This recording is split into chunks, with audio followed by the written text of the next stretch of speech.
ऐ भार, मेरी प्रतिज्ञा सबको सुना दीजिए। जो आज्ञा महाराज। हे राज्यसभा में आए क्षत्रिय वीरों, आज आपके बल और पराक्रम का समय है। जिसको अपनी वीरता पर गर्व है, वो मैदान में आए और धनुष पर छिल्ला चढ़ाए। जो क्षत्रिय राजकुमार इस धनुष का छिल्ला चढ़ा देगा, वो जनक नंदिनी सीता का पति कहलाएगा। इसलिए अब एक एक करके आइए और अपने अपने भाग्य की परीक्षा कीजिए।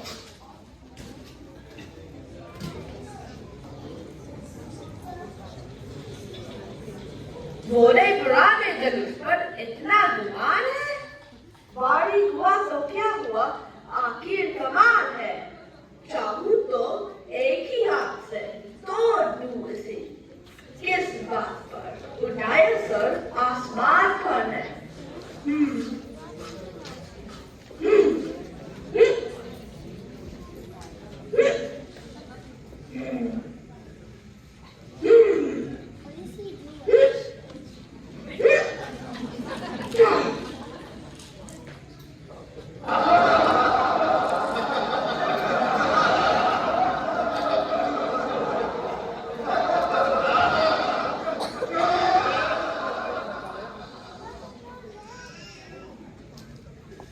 बाप रे बाप, ये कमाल है।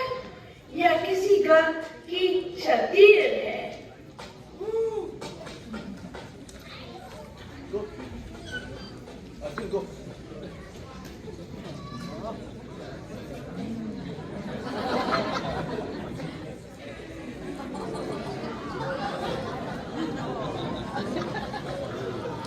चिल्ला चला दूंगा, पांच सात का कर्तव्य है मेरा माया हाथ का। मुश्किल ही क्या है, यह हैरानी है मुझे। लकड़ी का है या किसी और धातु का।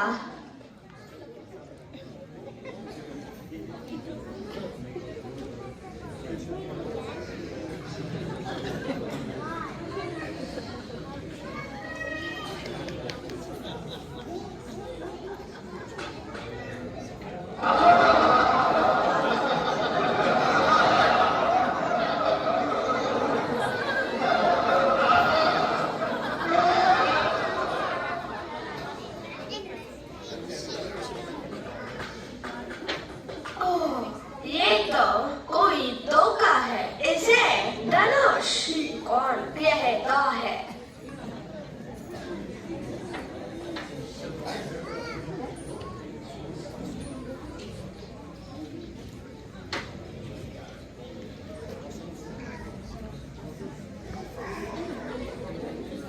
बस बस, सबकी ताकत खत्म हुई। बेटे वो सिर को झुकाकर सबकी हिम्मत खत्म हुई। और देखिए कि चेला चढ़ रहे दरबार का। लो देख लो, सबकी हिम्मत खत्म हुई।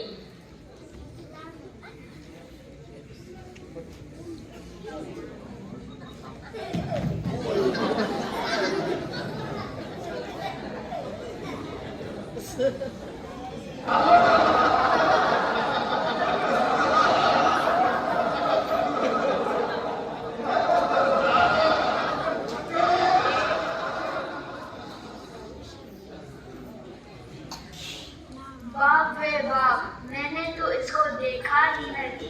चला चलाना तो दूर रहा।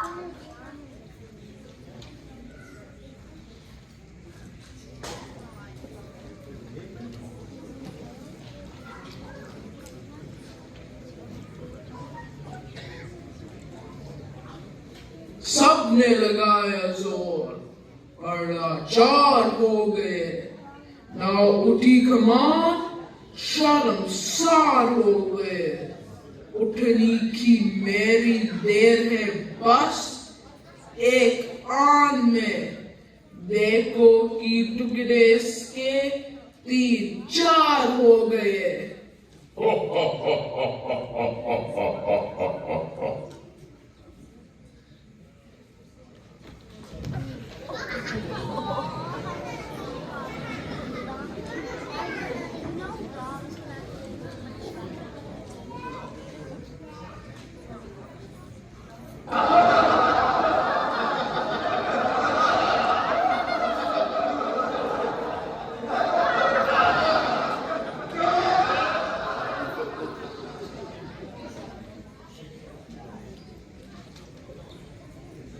अरे ये तो राजा जनक ने हमारे साथ धोखा किया है।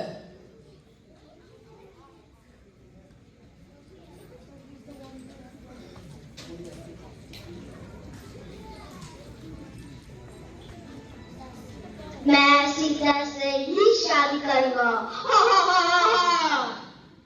इसके लिए चाहे मुझे आसमान ही क्यों ना उठाना पड़े। ये धनुष तो चूज ही किया है। देखो मैं इसको अभी उठाता हूँ।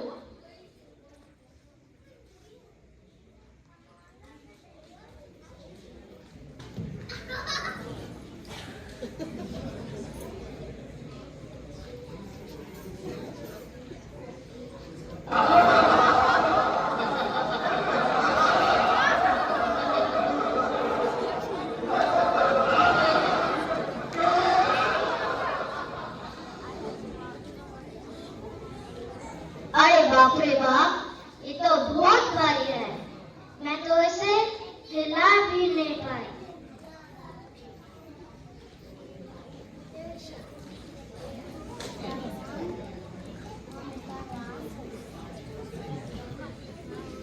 इन बच्चों में कहाँ इतनी ताकत।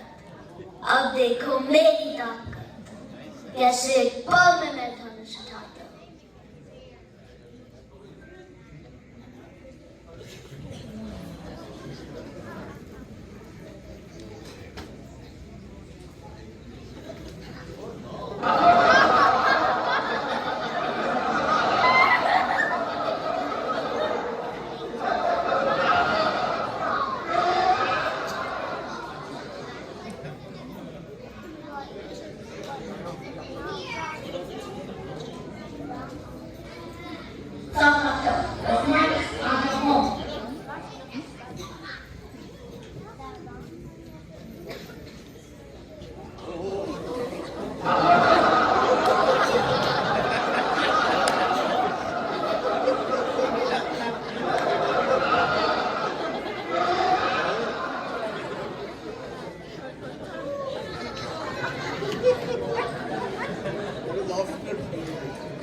भावेगा सीता सीता सीता।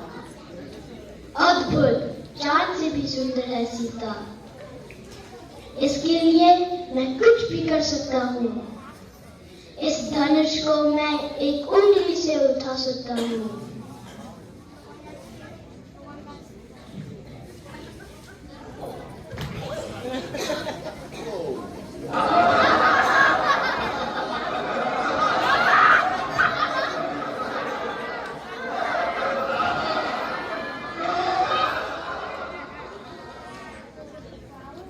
अरे ये तो इतना भारी है, इसको कोई भी नहीं उठा सकता।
है दुनिया में कोई बसर, अब बहादुर मुझे नजर आता नहीं। होता मालूम पहले से मुझको अगर, तो कभी भी स्वयंवर रचाता नहीं। क्षत्रिय वंश का हो गया खात्मा, ना तो योद्धा रहे ना धर्मात्मा। लाज रखेगा तू ही परमात्मा, और बिगड़ी को कोई बनाता नहीं। अफसोस, पृथ्वी वीरों से खाली हो चुकी है। क्षत्रिय वंश का अंत हो चुका है। अन्यथा ये साधारण सी कमान जिसके लिए सारा क्षत्रिय मंडल हैरान है, यदि मैं पहले जानता तो स्वयंवर कभी नहीं रचाता। भगवान, अब क्या होगा? जो प्रण लिया है उसे तो निभाना ही पड़ेगा। सीता, मेरी बेटी सीता, अब जन्म भर कुंवारी रह जाएगी।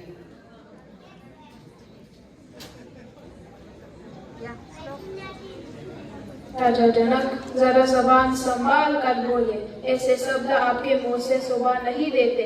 यूं ही घर पर बुलाकर किसी का अपमान करना कहान की इंसानियत है। यदि कुछ राजाओं ने चिल्ला न चिल्लाए तो सबको कायर करा दिया, न सोचा न विचारा। जब तक क्षत्रिय वंश का एक भी बच्चा जीवित रहेगा, तब तक क्षत्रिय वंश पर उंगली उठाने वाला कौन है? अभी इस धनुष के टुकड़े टुकड़े कर देता करना चालू। बड़े भाई की आज्ञा के बिना ये कार्य शोभा नहीं देता। धैर्य से काम लो, थोड़ी देर के लिए गुस्से को थाम लो, क्योंकि राजा जनक ने अभी तुम्हें नहीं पहचाना है। राजा जनक ने स्वयंवर का आयोजन किया है, ना कि युद्ध का। भ्राता जी, यदि आप आज्ञा दे तो मैं पल भर में इस धनुष के टुकड़े टुकड़े कर लूं और राजा जनक का गमन चूर चूर कर लो। राजा जनक ने कैसे शब्द कहे हैं, वह कदापि रघुकुल के सहने योग्य नहीं। प्यारे लक्ष्मण, शांति से काम लेना चाहिए। इस प्रकार क्रोध ना करो। जब तक गुरु जी हमारे साथ है, तब तक हमें उनकी आज्ञा का पालन करना चाहिए। सब राजा अपना अपना बल लगा चुके हैं, परंतु किसी से भी धनुष का चिल्ला न चढ़ सका। चिल्ला चढ़ाना तो दूर रहा, पृथ्वी से भी न हिला सके। उधर राजा जनक निराश होकर बैठे हैं, इधर लक्ष्मण गुस्से में है। इसलिए अब फैसला करना ही उचित है। हे रघुकुल भूषण, उठो, अब देर किस बात की है? सब राजा जोर लगा चुके हैं, अब तुम्हारी बारी है और तुम्हारी परीक्षा का भी समय है। इसलिए उठो और यहाँ पर आए राजाओं को चिल्ला चढ़ाना सिखा दो। सावधान दसों दिशाओं के दिग्गजों, सावधान अश्का सूर्य और चंद्र, सावधान। अब श्री रामचंद्र जी धनुष तोड़ने जा रहे हैं। कहीं ऐसा न हो कि पृथ्वी तक न जाए, इसलिए तुम सावधान।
जाओ बेटी जाओ, रामचंद्र जी को वरमाला पहनाओ।